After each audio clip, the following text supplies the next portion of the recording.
ये वीडियो है एक्सक्लूसिवली उन सभी स्टूडेंट्स के लिए जिनको हमेशा स्टडी मोटिवेशनल वीडियो का इंतजार रहता है। ये वीडियो डेडिकेटेड है उन सभी स्टूडेंट्स को जो अपने सामने किताबों का ढेर लगाकर बहुत देर तक पता नहीं कौन सी सपनों की दुनिया में खोए रहते हैं। ये वीडियो डेडिकेटेड है उन सभी स्टूडेंट्स को जो जुलाई में ये प्रॉमिस करके पढ़ाई स्टार्ट करते हैं कि इस बार मैं वो रिजल्ट लेके आऊंगा ना जो आज तक नहीं ला पाया, और होता भी यही है। उस बार उनका सबसे घटिया रिजल्ट आता है और जिसका ब्लेम वो अपने हार्ड सिलेबस को देते हैं, अपनी सिचुएशंस को देते हैं, बढ़ती हुई कॉम्पिटिशंस को देते हैं। अगले 6-7 मिनट के लिए अपनी किताबों को जरा साइड में रखकर ईयरफोन लगाकर मेरे साथ मेरे विचारों के साथ जुड़ने की कोशिश कीजिए। मूड हल्का करने के लिए एक कहानी सुनाता हूँ। महाभारत के युद्ध के दौरान अर्जुन ने श्री कृष्ण से पूछा कि हे कृष्ण, क्या मैंने इसलिए तीर चलाना सीखा था कि मुझे अपने ही घर वालों पे तीर चलाना पड़ेगा? क्या मैं इतना बड़ा अभागा हूँ कि मेरे ही हाथों मेरे परिवार वालों की हत्या लिखी हुई है? भला ये कौन सा धर्म है जिसमें मैं अपने ही हाथों अपने भाइयों का,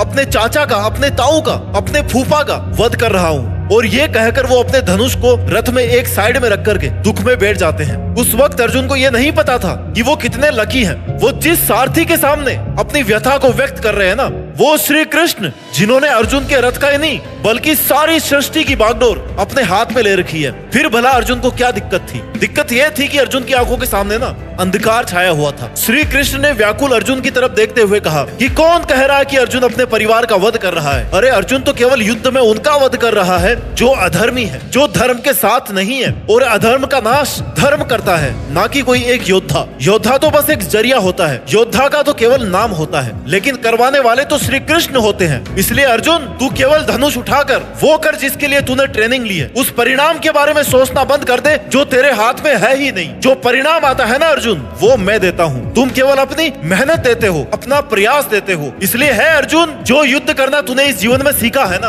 वो केवल आज के इस महाभारत के युद्ध के लिए ही सीखा था। इसलिए अब अपने गुरु से मिली हुई शिक्षा का मान रखने का समय आ गया है। तो तू अपना धनुष वापस मत रख। जब धर्म को विजयी बनाने के लिए युद्ध करने का समय आया है ना, तो अब पीछे मत हट। आज मेरी गुहार है उन सभी विद्यार्थियों से जो अपने पिछले प्रयास के खराब रिजल्ट को लेकर के बैठे हैं। मेरी पुकार है उन सभी स्टूडेंट्स से जिनको एग्जाम के रिजल्ट का बहुत ज्यादा प्रेशर फील होता है। My dear brother and sister, जो बात श्री कृष्ण ने महाभारत के युद्ध में अर्जुन को कही थी ना, आज वही बात मैं तुम्हें कहना चाहता हूँ कि तुम्हारा काम है केवल प्रयास करना, और प्रयास का प्रेशर से कहीं कोई लिंक नहीं है। प्रेशर तब फील होता है जब आप रिजल्ट के बारे में सोचते हो। इसलिए आपका फोकस रिजल्ट पे नहीं बल्कि प्रयास पे होना चाहिए, क्योंकि रिजल्ट वैसा ही आएगा जैसा आपका आज प्रयास होगा। आज मेरी विनती है उन सभी विद्यार्थियों से जो अपने आप को इतना मुसीबतों से घिरा हुआ समझते हैं कि उनको अपने चारों तरफ केवल और केवल अंधेरा नजर आता है। उनको जिम्मेदारियों का इतना बोझ महसूस होता है ना अपने कंधों पर कि जवानी में ही उनके कंधे झुकने लगते हैं। उनको अपने पैरों तले इतने कांटे नजर आते हैं कि एक कदम भी आगे बढ़ना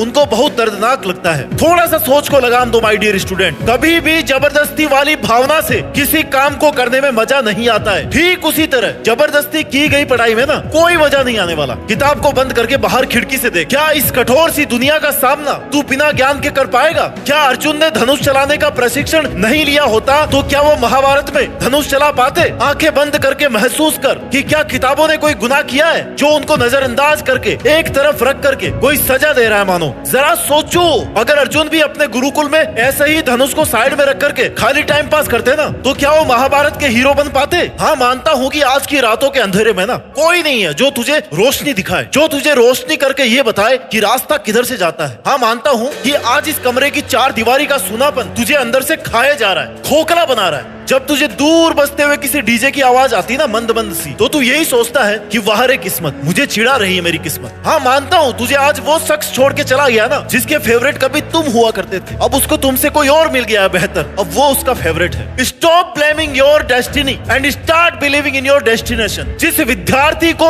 आप टॉप करते हुए देखते हैं ना, ये वही विद्यार्थी था, ये वही स्टूडेंट था जो सुबह तब उठता था जब इस सारी दुनिया में सन्नाटा छाया रहता था, और जब केवल एक आवाज उसको सुनाई देती थी। वो थी उसके कमरे की दीवार घड़ी। उसमें टिक टिक की आवाज आती थी। उस घड़ी की सुइयां मन ही मन मुस्कुराती थी और उससे कहती थी मानो कि चाहे सो, चाहे जागो, चाहे पढ़ो या नहीं पढ़ो, अच्छा करना है या खुद के साथ बुरा करना है, मैं हमेशा चलती रहूंगी। जो मेरी सुइयों के साथ कदम मिला के चलेगा उसको मैं आबाद कर दूंगी, और जो समय को बर्बाद करेगा उसको मैं उससे भी ज्यादा बर्बाद कर दूंगी। और तब इस स्टूडेंट को समझ में आता है कि उसका रातों को जागना कितना नेसेसरी अननेसेसरी है। इस स्टूडेंट का कॉम्पिटिटर कोई और नहीं है बल्कि वो खुद है। किसी एग्जाम में सबको हराने के लिए सबसे पहले खुद के आलस को हराना पड़ता है। वो खुद कल क्या था और खुद आज क्या है। कल उसको कितना आता था और आज इसको कितना आता है। कल उसने कितनी पढ़ाई करी थी और आज कितनी और पढ़ाई करना बाकी है। आपके कॉम्पिटिटर आप खुद हो। आज तुम्हें अपने विद्यार्थी जीवन में ऐसा महसूस हो सकता है कि तुम्हारे पास सब कुछ क्यों नहीं है, तुम्हारी जिंदगी में क्यों कोई लव स्टोरी नहीं है, तुम्हारी जिंदगी में कोई एडवेंचर क्यों नहीं है,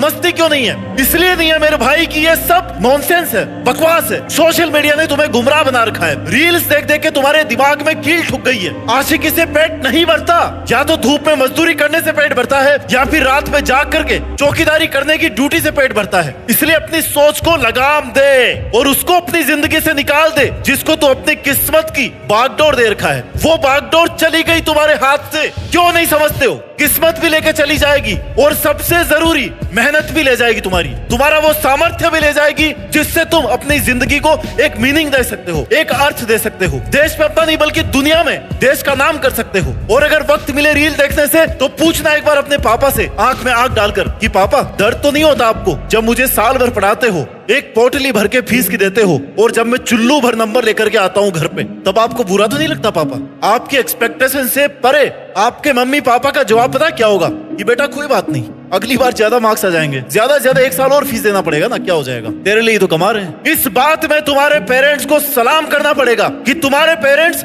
सबसे अच्छे एक्टर हैं जो दिल में दर्द छिपा करके ना कभी आपको ये महसूस नहीं होने देते कि वो दिन ब दिन तुम्हारे रिजल्ट की वजह से ना अंदर से टूटते जा रहे हैं। और तुम्हें तो एक्टिंग का ऑस्कर मिलना चाहिए कि सारी रात तुम खाली मोबाइल का डेटा कंज्यूम करते हो और सुबह लेट उठ करके एक्सक्यूज देते हो। मम्मी रात को लेट तक सोया था, मम्मी रात को बहुत लेट तक पढ़ाई करी थी। नौटंकी चल रही है क्या कि जो सबसे ज्यादा नौटंकी करेगा उसको रात को 1 लाख रुपए दिए जाएंगे अवार्ड में। आपके माँ बाप आपके लिए पढ़ाई करने के दरवाजे खोल सकते हैं लेकिन उसमें घुसना तो आपको ही पड़ेगा माय डियर। जो ये बोलते हैं ना कि कंपटीशन बहुत ज्यादा हो गई है, उनको मैं यही बोलूंगा कि अगर कंपटीशन ज्यादा हो गई है ना तो 2 साल और रुक जाओ। 2 साल बाद में ना इससे भी ज्यादा कंपटीशन हो जाएगी और तब भी अगर आपको कंपटीशन ज्यादा लगे ना तो फिर एक और ऑप्शन है, फिर और 2 साल रुक जाना और फिर कंपटीशन और दुगनी हो जाएगी। अगर अवसर है तो केवल आज है, इसी साल है, अगले साल कंपटीशन का रोना इससे भी ज्यादा हो जाएगा। ये जो अभी का दौर है ना इसमें कंपटीशन इतनी नहीं है जितनी 2-3 साल बाद में हो जाएगी। इसलिए find out the opportunity in present only. You have to build habit of studying harder and harder and harder. Because motivational video देख के ना आप स्टडी करना स्टार्ट तो कर दोगे बट डेली खुद से स्टडी कराने के लिए आपको अपनी हैबिट बिल्ड करनी पड़ेगी। इनिशियल फेज में मोटिवेशनल वीडियो आपकी हेल्प कर सकता है बट एक टाइम आने के बाद में ना मोटिवेशनल वीडियो फीका लगने लग जाएगा। क्यों? क्योंकि सेल्फ मोटिवेशन नहीं आ रहा है। क्यों? क्योंकि आपने हैबिट ही डेवलप नहीं करी लगातार पढ़ाई करने की। इसलिए सेल्फ मोटिवेट रहोगे ना तो आपको लगातार मेहनत करने की हिम्मत मिलेगी। सेल्फ मोटिवेशन आपकी आज की सिचुएशन, आप किस बैकग्राउंड से आते हैं, आपके माँ बाप क्या है, आपको बनना क्या है, ये है आपका self motivation. Doctor APJ Abdul Kalam कहते हैं कि एक इंसान को अगर सफलता का आनंद लेना है ना तो उसको मुश्किलों से गुजरना ही पड़ेगा क्योंकि बिना मुश्किलों के ना वो सक्सेस को एंजॉय नहीं कर पाएगा और ना ही उसकी रेस्पेक्ट को मेंटेन कर पाएगा। थॉमस एडिसन जिन्होंने